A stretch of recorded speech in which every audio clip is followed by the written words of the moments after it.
몇 초 만에 바닷물이 도시를 삼켜버렸습니다. 그로 인해 수많은 사람들이 억울하게 목숨을 잃었습니다.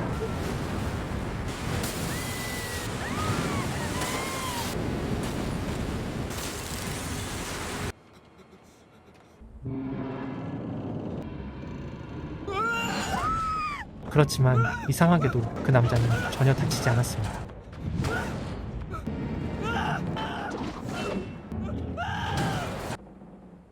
그는 진정하려고 담배를 하나 피우려고 했지만 불꽃이 너무 커서 예상치 못한 일이 일어났습니다.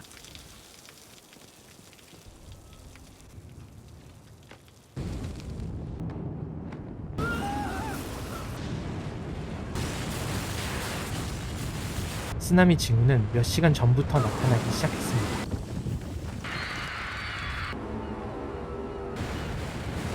지질학자 김진은 이상 징후를 발견하고 급히 상관에게 보고했습니다. 더 중요한 것은 그때 당시 지도층이 재정회의를 하고 있었다는 점입니다. 만약 회의가 중단되고 긴급 대피해야 했는데 결국 아무 일도 일어나지 않으면 김진은 그녀에게 회의를 취소하고 즉시 딸과 함께 떠나라고 간곡히 요청했습니다. 얼마 후 김진은 바다의 파도가 더 강하게 흔들리고 있다는 것을 깨닫고 깜짝 놀랐습니다.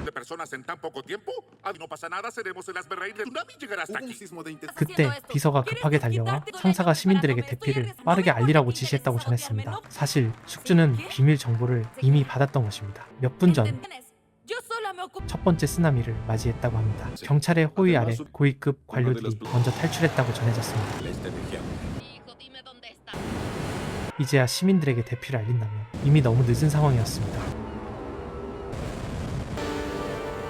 동추는 손자와 함께 미친 듯이 달려갔고, 하지만 그 순간 바닷물이 다리를 삼켜버렸습니다. 조금 전까지 즐거운 시간을 보내던 관광객들은 급히 달아나기 시작했습니다. 그러나 쓰나미의 속도는 너무 빨랐습니다. 혼란 속에서 한 소녀가 땅에 넘어졌습니다. 아버지는 급히 딸을 보호하며 두 사람은 일어섰을 때 불도저처럼 도시를 향해 돌진하며 가는 곳마다 모든 것을 평평하게 만들었습니다. 결국 급류보다 더 빨리 달릴 수는 없었습니다. 순식간에 도시 전체가 완전히 잠기고 몇몇 고층 건물만이 겨우 남아있었습니다. 거리에는 처참한 광경이 펼쳐졌습니다. 바로 그때 전기 박스 하나가 떨어질 듯이 흔들리고 있었습니다. 결국 이 연인만이 운 좋게 살아남았습니다. 랜식은 높은 건물로 기어올라갔고 여자친구를 끌어올리려던 찰나 여자친구는 그의 손을 꼭 붙잡으려 했지만 자신이 여자친구에게 짐이 되지 않기 위해 결국 그는 손을 놓았습니다. 다행히도 한 노인이 그를 구해냈습니다. 갑자기 광고판이 날아와 노인의 문을 맞추고 그 노인을 물속으로 밀어넣었습니다. 정신을 차릴 새도 없이 두 번째 쓰나미가 몰아쳤습니다. 김진은 딸이 생각나 급히 호텔로 달려갔습니다.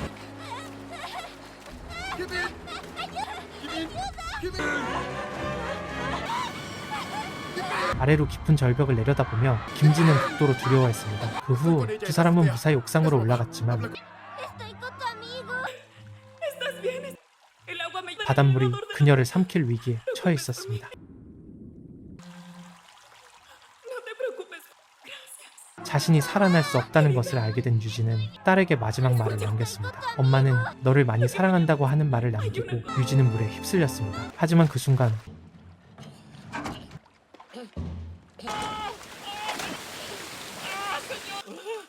그 후 구조용 비행기가 옥상에 도착했지만 인원이 너무 많아 노인과 어린이부터 우선적으로 구출해야 했습니다.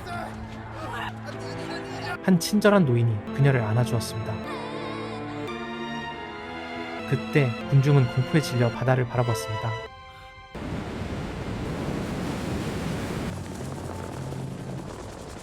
구조대원들은 바다 위에서 2명의 생존자를 발견했습니다. 형식은 자세히 보니 그 생존자가 바로 그의 여자친구인 힘이라는 것을 알아차렸습니다. 전날 밤 그녀는 그와 큰 싸움을 했습니다. 화가 난 그녀는 부유한 젊은 남자와 바다에 놀러가기로 약속했었습니다. 예상치 못하게 그들은 쓰나미의 첫 번째 피해자가 되었습니다.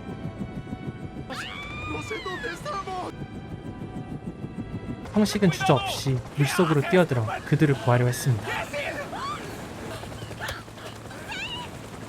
그러나 희미는 그런 남자를 애지중지할 성격이 아니었습니다. 그 덕분에 겨우 구조될 수 있었습니다.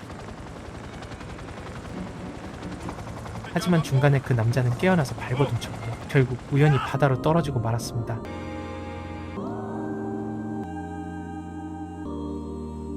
그러나 형식은 그녀의 말을 듣지 않고 여전히 결단력 있게 다시 바다로 뛰어들었습니다. 이번에는 그 부유한 남자가 더 이상 움직이지 않았습니다. 하지만 예상치 못한 일이 일어났습니다. 결국 둘 중 하나만 살아남을 수 있었습니다. 사람을 구해야 할 책임을 지고 있던 형식은 차마 잔인한 결정을 내렸습니다. 희미는 그의 성격을 알기에 그만두라고 막았지만 형식은 여전히 그녀가 준 시계를 풀어내며 말했습니다. 제발 이 시계를 희미에게 돌려줘라고 말한 후 그는 그녀를 마지막으로 바라봤습니다. 희미의 끊임없는 울음소리 속에서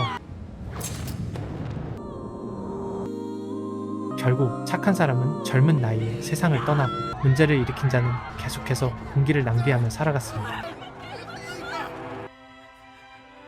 몇 시간 후 쓰나미는 결국 진정되었습니다. 아이러니하게도 마지막 추도식은 처음에 쓰나미에 대한 정보를 차단했던 지지락국장 숙주가 주관했습니다. 하지만 만약 사전에 이를 알리고 적시에 경고했다면 더 많은 사람들이 살아남았을지도 모릅니다. 만약 인간이 경고를 무시한다면 그것이 진정한 재앙일 것입니다. 오늘 영화는 여기까지입니다. 시청해주셔서 감사합니다. 다음 회에서 뵙겠습니다.